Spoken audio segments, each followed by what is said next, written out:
네, 특송 감사드립니다. 우리 옆에 계신 분들 축복하겠습니다. 사랑합니다. 축복합니다. 감사합니다. 자녀들을 축복하도록 하겠습니다. 시작. 여호와는 다니와 성은이에게 복을 주시고 다니와 성은이를 지키시기를 원하며 여호와는 그의 얼굴을 다니와 성은이에게 비추사 은혜 베푸시기를 원하며 여호와는 그 얼굴을 다니와 성은이에게로 향하여 드사 평강 주시기를 원하노라. 그들은 이같이 내 이름으로 이스라엘 자손을 축복할지니 내가 그들에게 복을 주리라.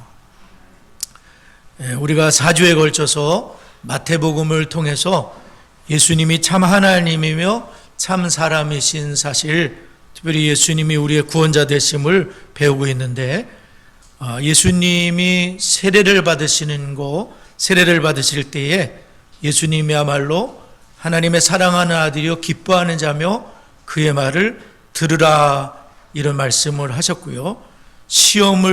마귀의 시험을 아담은 실패했지만 두 번째 아담으로 오신 예수님은 마귀의 시험을 이기신 우리의 구주가 되심을 보여주셨고, 변화산의 체험을 통해서 모세는 반사체였지만 예수님 자신이 완전히 하나님의 모습으로 변화되시면서 두꺼운 옷을 뚫고 광채가 났다.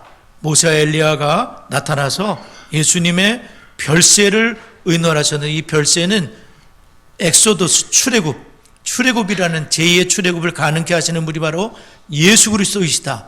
그리고 오늘은 마태복음을 통해서 예수님은 왕의 가문에서 태어나신 메시아 왕이 틀림없다. 그것을 예수님의 마태가 증거를 하고 있습니다.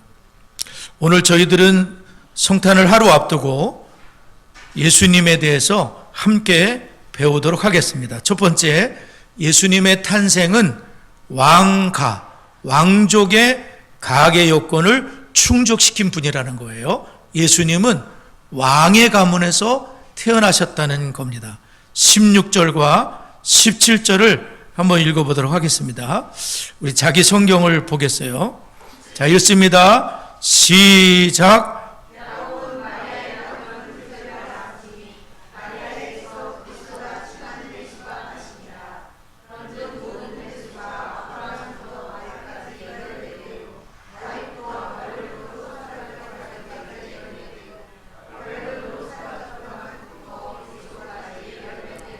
아멘.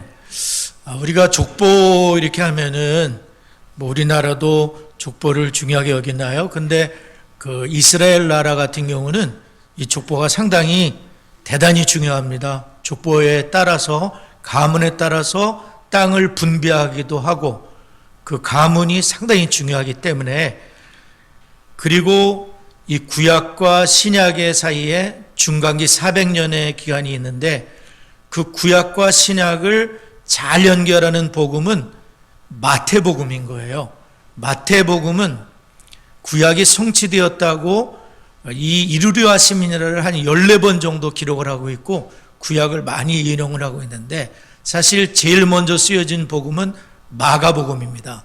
그러면 순서대로 하면 마가복음을 제일 먼저 써야 되는데, 마태복음을 맨 앞에 둔 이유는 구약과 신약을 잘 연결시키고 있기 때문에 마태복음이 여기 먼저 쓰여진 순서를 차지하고 있습니다. 특별히 마태복음은 유대인들을 대상으로 기록한 복음이에요. 그렇기 때문에 유대인들은 구약 성경을 잘 알고 있고, 그리고 구약 성경에서 메시아는 어떻게 예언이 됐다는 것을 잘 알고 있습니다. 그리고 이 유대인들은 아브라함의 자손인 거예요. 시조가 아브라함이고, 또한 왕국을 건설한 분은 다윗이에요. 그렇기 때문에 아브라함과 다윗을 굉장히 중요하게 여기고 있습니다. 그렇기 때문에 마태는 아브라함과 다윗의 자손으로 예수님이 오셨다고 하면서 그분은 바로 당신들의 구세주로 오셨다. 당신들의 진정한 왕은 십자가에 죽으시고 부활하신 그 예수가 당신들의 영원한 왕으로 오신 거다라고 유대인들에게 지금 복음을 전하고 있는 거예요. 하나님께서는 이 마태를 통해서 역사가 지금 쭉 진행되는 과정에 저도 오늘 성경을 다시 읽으면서 그게 느껴지더라고요. 하나님은 이 한 사람 한 사람이 누가 누구를 낳고 다말이 또한 그 아기를 낳게 될 때에 우여곡절이 많았잖아요. 시아버지와의 관계 속에서 아기를 낳게 되고 그 모든 것 속에서 하나님은 메시아를 보낼 생각을 다 수천년에 걸쳐 메시아를 보낼 생각을 하시고 낳도록 그 대가 끊어지지 않도록 우리 하나님이 섭리하신 거예요. 우리를 구원하기 위해서 하나님이 한 사람 한 사람이 꼭 아기를 낳을 수 있도록, 아기를 낳기 불가능한 상황에서도 낳을 수 있도록 라합도 동원하시고 오벳을 낳게 하시고 이세 다윗을 낳게 하시고 하나님이 다 역사하셨는데 그게 다 우리 구원하려고 예수 보내시려고 족보가 끊기지 않도록 하나님의 이 족보가 중요한 거예요. 누가복음 같은 경우는 헬라인들을 대상으로 했기 때문에 족보를 다르게 기록을 하는 거예요. 그게 뭐냐면은 이 족보가 유대인들에게만 해당된 것이 아니라 아담까지 하나님께까지 올라가는 족보이기 때문에 예수님은 모든 사람의 구세주로 온 거다. 유대인뿐 아니라 헬라인, 당신들의 구세주를 위해서도 예수님이 오셨다고 누가는 또 다르게 기록을 하고 있는 거예요. 마가는 또 마가에 합당하게, 요한은 요한에 합당하게. 그래서 왜 비슷비슷한 게 네 개의 복음이 뭐하러 필요할까? 한 개면 될 텐데 그게 아니라 예수님을 묘사하는 데는 많은 사람들의 다양한 것이 필요할 뿐 아니라 그 사람에 딱 맞게끔, 우리가 대한민국 사람이다 그러면 대한민국에 맞게끔 복음이 전해지는 거예요. 미국 사람은 미국 사람에 맞게끔 하나님이 복음을 전하시는 거예요. 네. 그래서 예수님께서는 모든 인생의 구주로, 특별히 마태는 그 족보를 17절을 우리가 읽었는데 14대요, 14대요, 14대요. 그렇게 14대를 다윗을 두 번 얘기를 하는 거예요. 다윗까지 14대요. 바벨론으로 갔을 때 또 14대요. 바벨론에서 예수님까지 또 14대요.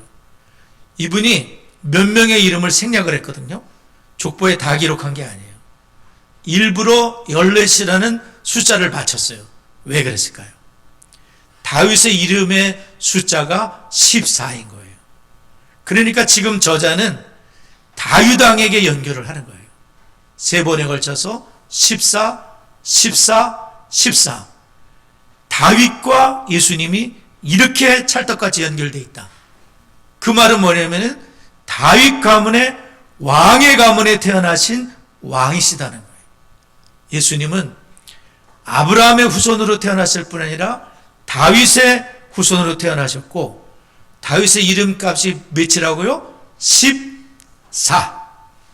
14대요? 저도 꽤 궁금했었어요, 이것이. 왜 이렇게 썼을까? 이게 뭐 뜻이 있을 텐데, 다윗과 연결을 시키네. 다윗의 이름의 값이 14이라고 되어 있어요. 뿐만 아니라 하나님은 아브라함과 다윗에게 언약을 하셨어요. 아브라함에게는 뭐라 그러셨냐면은 내 씨로 말미암아 천하 만민이 복을 받을 거다. 창세기 22장 18절에 내 씨로 말미암아, 이 씨는 메시아 예수님을 가르치네. 천하 만민에게 복이 될 사람이 누구겠어요? 이삭이겠어요? 아브라함이겠어요? 예수님인 거예요. 예수님만이 천하 만민을 아우를 수 있는 구주이신 거예요. 그래서 내 씨로 말미암아 또한 땅의 모든 족속이 너로 말미암아 복을 받으리라. 아브라함의 후손으로 태어나신 그 예수님의 조상 아브라함에게 그런 말씀을, 다윗에게는 또 뭐라 하냐면 너의 나라의 왕위가 영원히 견고하리라. 사실은 이스라엘 나라가 망했었잖아요. 바벨론으로 포로까지 끌려갔잖아요. 근데 나라가 완전히 망하지 않도록. 왜냐하면 메시아가 태어나셔야 되기 때문에 바벨론에서도 계속 출산을 하게 하셨고, 돌아와서도 출산을 하시고, 마침내 마리아에게서 예수님이 나시니라, 예수님이 태어나시는 그런 족보인 거예요. 그러므로 우리는 예수님이 바로 아브라함과 다윗에게 언약하셨던 메시아의 약속을 이루신 그분이 바로 예수님이다. 그것을 우리가 알 수가 있어요. 뿐만 아니라 족보를 보게 되면 총 5명이지만 4명의 여자를 보게 되면 다말과 나합과 룻과 우리아연의 밧세바가 나와요. 그런데 이분들을 보게 되면 이방인일 뿐 아니라 좀 흠이 있는 분들이잖아요. 그런데도 이분들을 남자들만 중요하게 여기는 그런 사회 속에서 마태는 당당하게 다말, 나합은 창녀였었잖아요.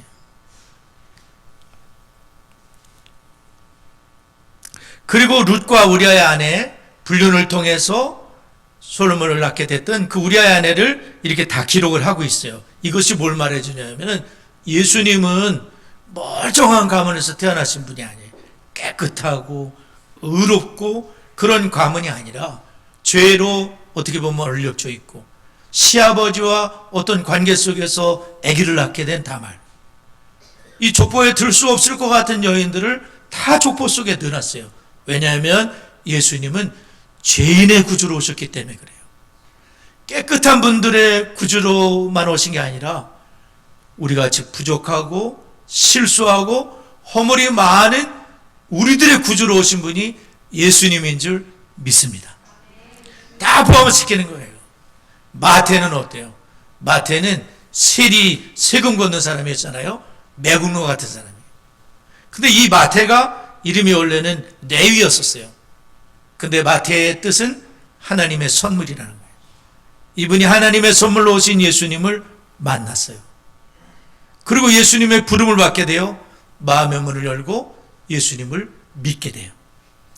그리고 이 사람은 예수님을 내가 믿고 보니까 너무 감사한 거예요. 이 예수님을 친구들에게 전해야 되겠다 해가지고 큰 잔치를 벌였어요. 돈이 많이 들었을 거예요. 수백만 원을 들여서 잔치를 자기 집에서 벌였어요.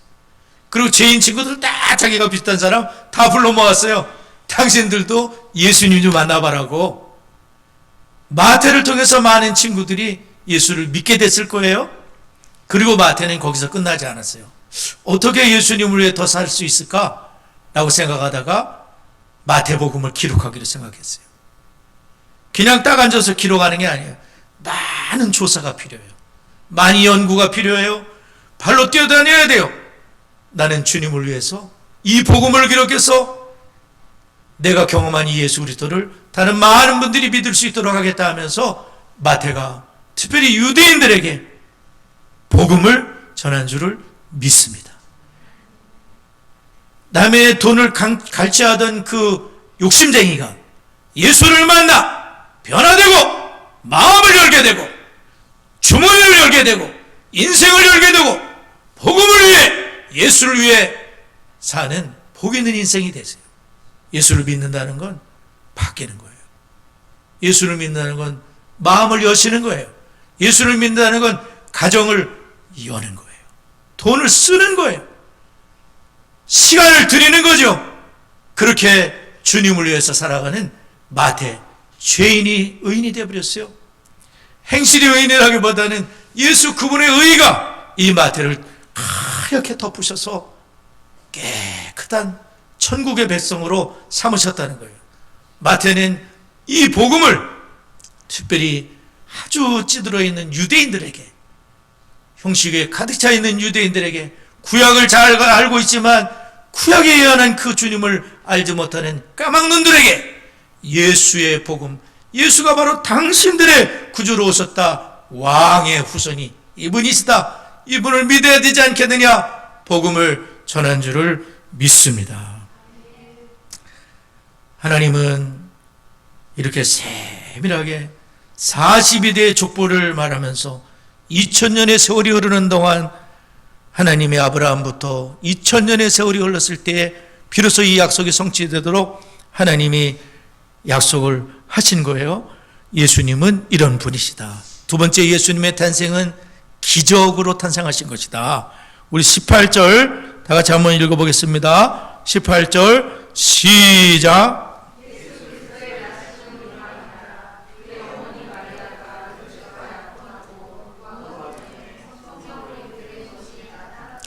네, 예수님 탄생의 가장 큰 기적은 동정녀 탄생이거든요. 이것은 예수님이 탄생하시기 700년 전에 이사야를 통해서 예언을 하셨는데, 그러므로 주께서 친히 징조를 너에게 주실 것이라. 보라, 처녀가 잉태하여. 처녀는 잉태를 할 수가 없잖아요. 남자의 도움을 받아 잉태할 수가 있는 건데, 처녀가 잉태하는 기적이 일어난다는 거예요.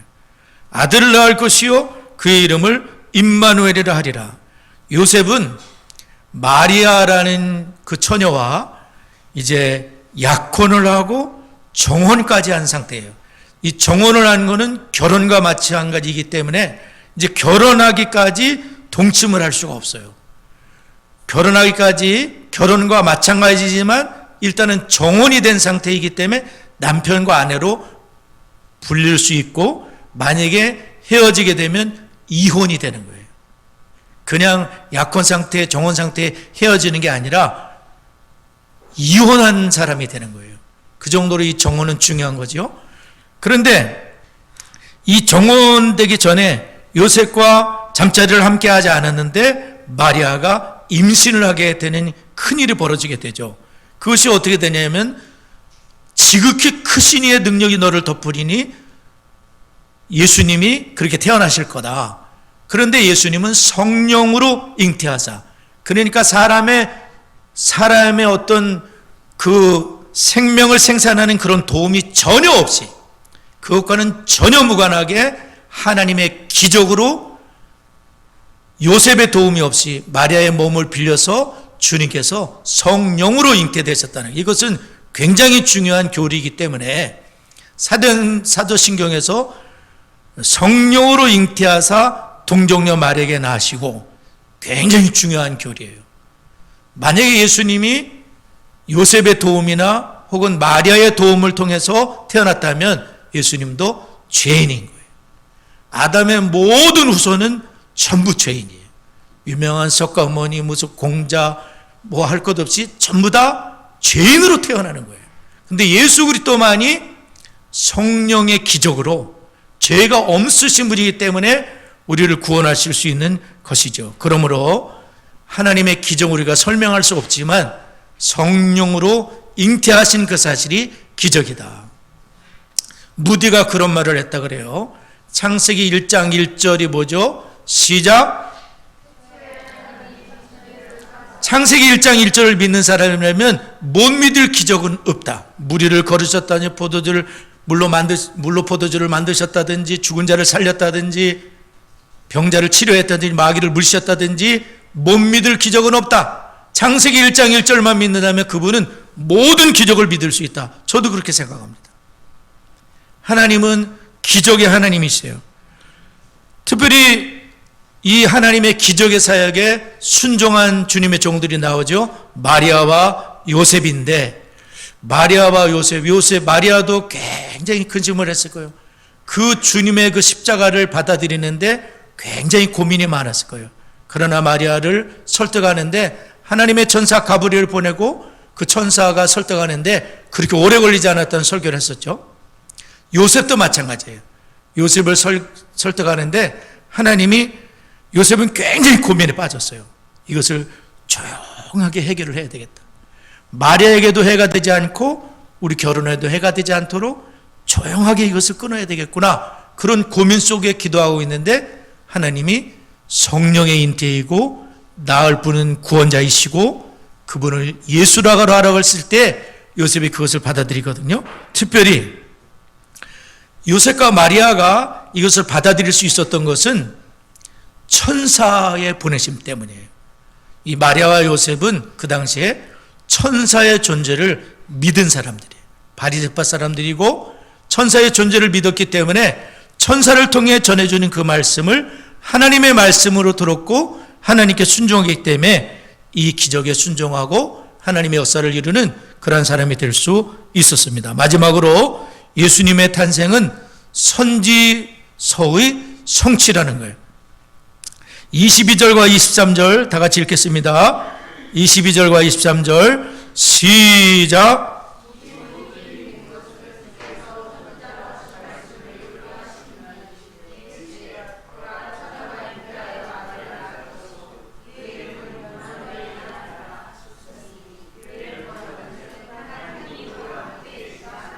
네, 예수님의 이름은 예수라는 이름이잖아요. 이 예수는 헬라어로는 예수스이고요, 히브리어나 아람어로는 예수아입니다.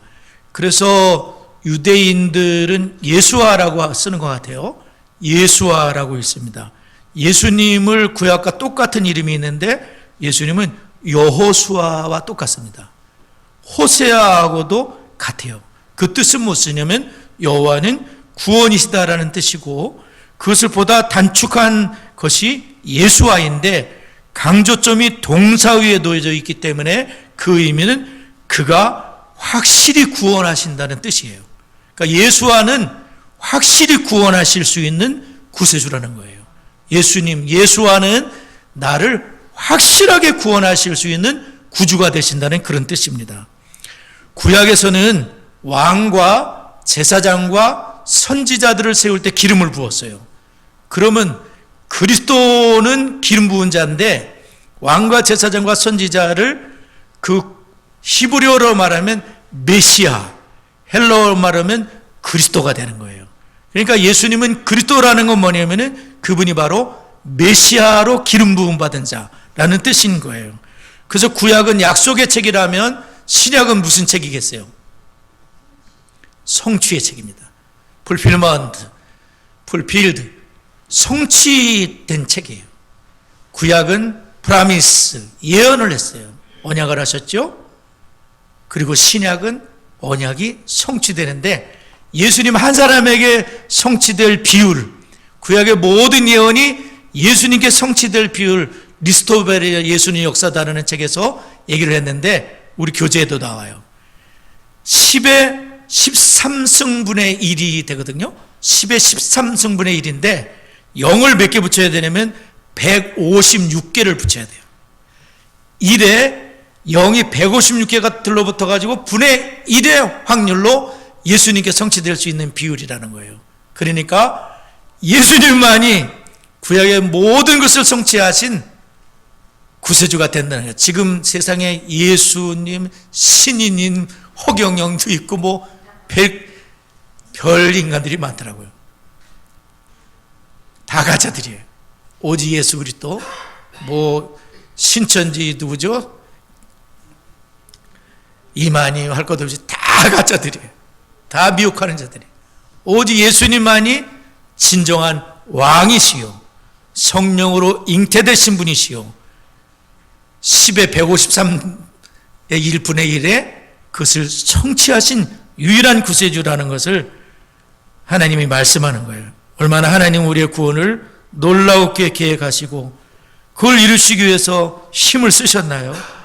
우리가 믿도록 하기 위해서 우리 상황에 맞게 사복음서를 기록해 주시고, 구원은 값없이 주지만 구원을 이루시는 것에는 말할 수 없는 희생이 들어가 있어요. 출산도 마찬가지예요. 아기가 그냥 나오는 것 같지만 아기를 임신하고 10달 동안 고생을 하고 해산의 큰 고통 속에 아기를 낳게 되는데, 그리고 자녀를 양육하는데 얼마나 힘이 듭니까? 그것처럼 하나님의 구원은 값없이 주는 선물이지만 하나님의 모든 수고와 희생과 십자가의 희생 속에서 구원이 이뤘다는 걸 생각하고 늘 이 은혜에 감사하며 정말 변화된 모습으로 주님께 영광을 돌리는 우리 모두가 될 수 있기를 바랍니다. 우리 잠시 기도하겠습니다.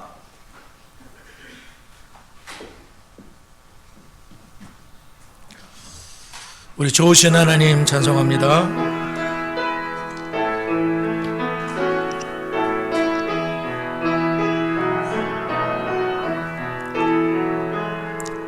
좋으신 하나님, 좋으신 하나님, 참 좋으신 나의 하나님, 우리의 기도를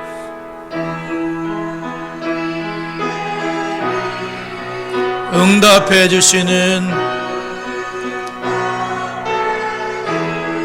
참 좋으신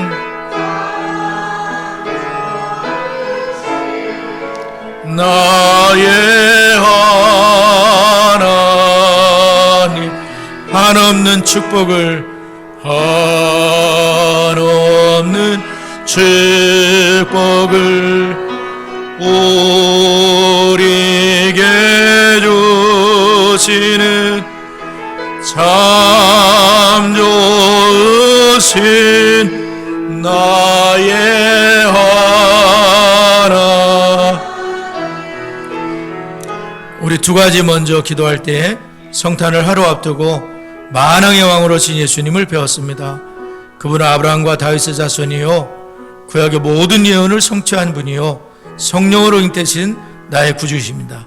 이 주님께 순종하는 삶이 되길 기도하며, 디스스로 부모된 내가 먼저 주님의 제자가 되고 가정에서 내 자를 부모의 첫 제자로 삼는 순교의 신앙으로 신앙 전수가 되게 하옵소서. 다 같이 합심하여 기도합니다. 하나님 아버지, 감사합니다. 성탄을 하루 앞두고 오늘 또한 예수님이 나의 왕이시여, 나의 구세주시여, 나의 하나님이심을 배우게 하심을 감사드립니다. 하나님, 아브라함과 다윗의 자손이시여, 구약의 모든 예언을 성취하신 유일한 분이여, 성령으로 잉태되신 나의 하나님, 나의 구주이십니다. 주님께 순종하는 삶이 될 수 있도록 이끌어 주옵소서.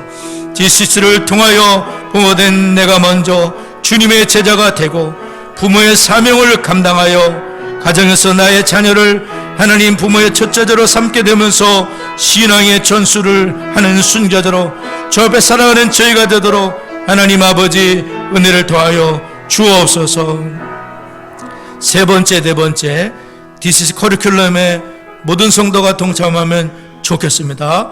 교회와 가정이 동역하고 세대가 신앙으로 연결되어서 신앙이 대물림되는 명문 가문들을 세워지고, 담임 목사와 모든 성도님들 영육에 강건케 하시고 한 해를 은혜로 잘 마무리하는 우리가 될 수 있도록, 또 연약한 성도들을 위하여 다 같이 합심하여 기도합니다.